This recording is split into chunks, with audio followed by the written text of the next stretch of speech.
I once had a friend try to convince me that Christians didn't need to read the Old Testament. Really? I thought. We should just rip out 3/4 of the Bible?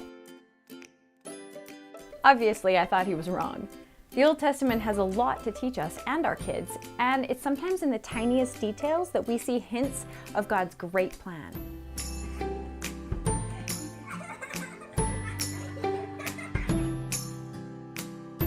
Hi, I'm Christie Thomas, the Bedtime Devo Mama.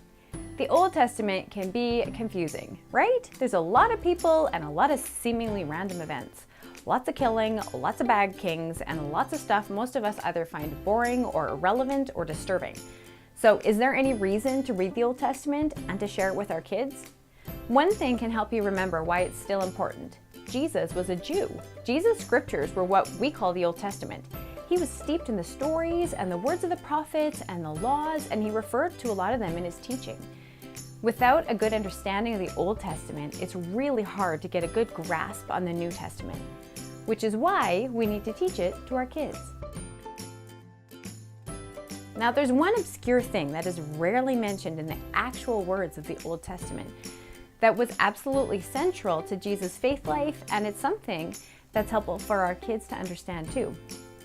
In the Old Testament, there was one very special place where God was thought to live.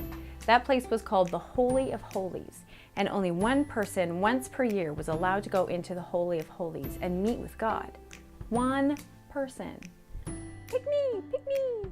That very special place was protected by an enormous curtain. Early Jewish tradition stated that the temple veil was as thick as a man's hand.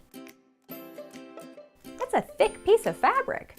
So it was tall, it was wide, and it was like an enormous "keep out" sign. But at the moment of Jesus' death, that curtain ripped in two from top to bottom. From top to bottom. Who could rip up a curtain 60 feet tall and as much as 4 inches thick from the top? Only God.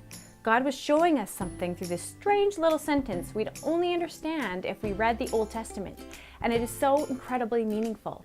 He was ripping up that "keep out" sign and saying, "Come on in, I want you to know me."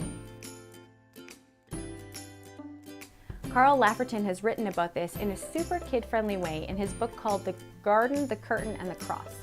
This book takes you from creation through the fall to redemption and the end times. It's very comprehensive, but still only 32 pages. Carl tells the gospel through the story of the temple curtain, and it'll probably make you realize how much you missed in the Old Testament.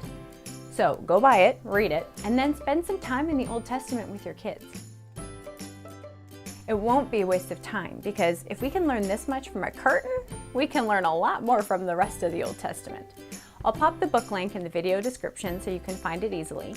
And if you love the books I've suggested, you can download my free list of the 10 best Christian picture books using the link in the description. And if you enjoyed this video, make sure you subscribe on YouTube or like my Facebook page. Nope, not a thumbs down. Like my Facebook page so you'll get notifications when new videos are up. Each one contains short, sweet, hope-filled ideas for spiritually parenting our kids.